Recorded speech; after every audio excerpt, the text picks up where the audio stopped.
Yeah, this is Murphy Daily, written by Murphy, doing a review of Julius Caesar on the evening of the Ides of March. I was excited about the Ides of March, and I went around telling everybody, hey, it's the Ides of March. Watch out. I don't know. Do stuff. Think about it being the Ides of March.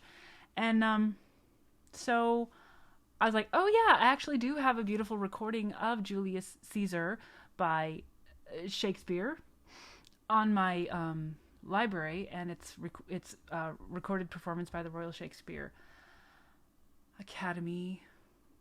And I have listened to it before, and I thought this is the day to listen to it. So I carried it around in my ears all day, and I was listening to this gorgeous, gorgeous play. It has a million excellent quotes. And yeah, it wasn't the same as stopping and just focusing directly on the action like it would if I were in a theater. And yet, I felt so blessed to have this in my ears all day when I was doing boring things like drive and answer emails and stuff. So that was awesome. I'm like, I am living the life listening to Julius Caesar on the Ides of March itself. Okay. Now, I could get into the quotes, and they did have some, glorious ones like et tu, Brute, and release the dogs of war. That's a gorgeous one. I forgot that was from Julius Caesar. Shakespeare does quotes. Okay, you want the quotes? Go get them yourself. They're fantastic. Go get them. Listen to them. They're great. Do it. Yeah. It almost doesn't even matter what context it's in. It's just a marvelous, marvelous bunch of sentences. Gorgeous, fantastic, right?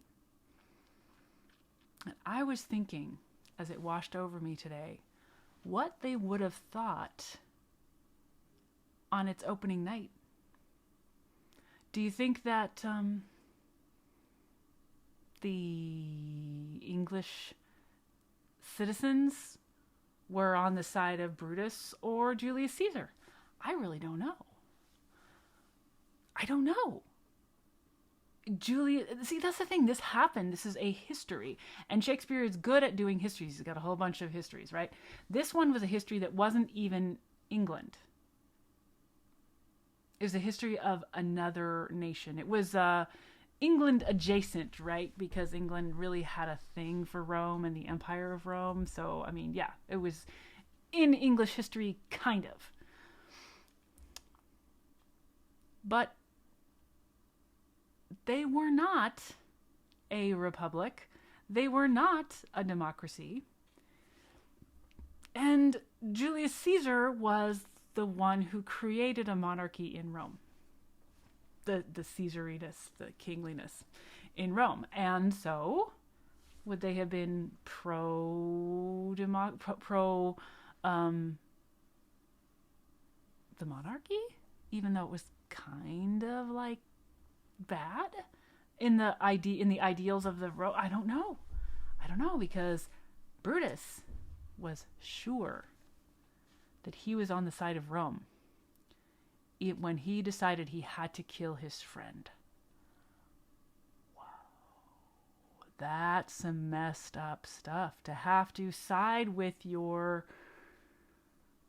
ideology of loyalty to your country's form of government, to kill your friend for that.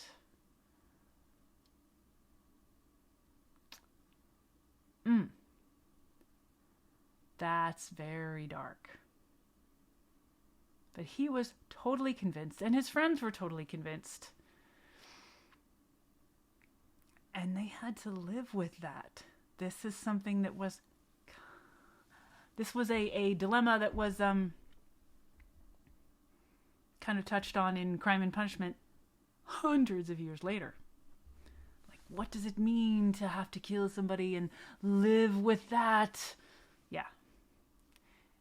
Technically he didn't have to kill him, nor did the Crime and Punishment guy have to kill him. Anyway, this is just some really dark stuff, this history, and they knew what was happening. The audience knew that Julius was gonna die. Caesar was going to die and his friend was going to betray him. Oh, that's some rough stuff. And they have to live with it, and they don't even end. It's not like, oh, look, his friend killed him. Ha, okay, well, that had to happen. That was bad.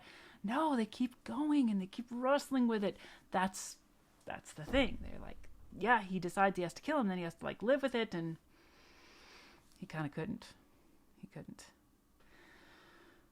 So this is very interesting to think about, this change in this moment in history, which is like everything just shifted after that. And we know that now.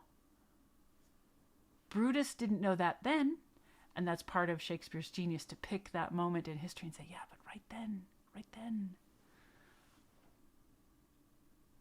So I really enjoyed reading it, enjoying this stretched out, like the toughy stretched out tension of what it means to pursue this compulsion that caused him to kill his friend and in the end destroyed himself. Ooh, very Shakespearean. So this was great. I loved it. I would listen to it again. Interestingly, Julius himself wasn't as big a character in life as he was after. You know, nothing like a martyr. I tell you, nothing like a martyr to really steal the spotlight. So that's how I felt about it. Super pleased to read and have the luxury of enjoying this gorgeous performance as I went about my life and think about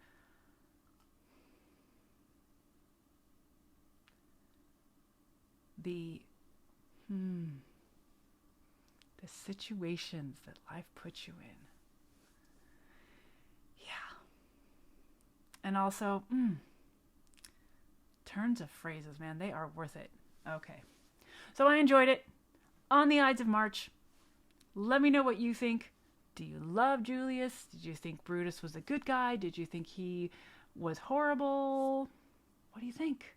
And what do you think that the original audience would have thought of it?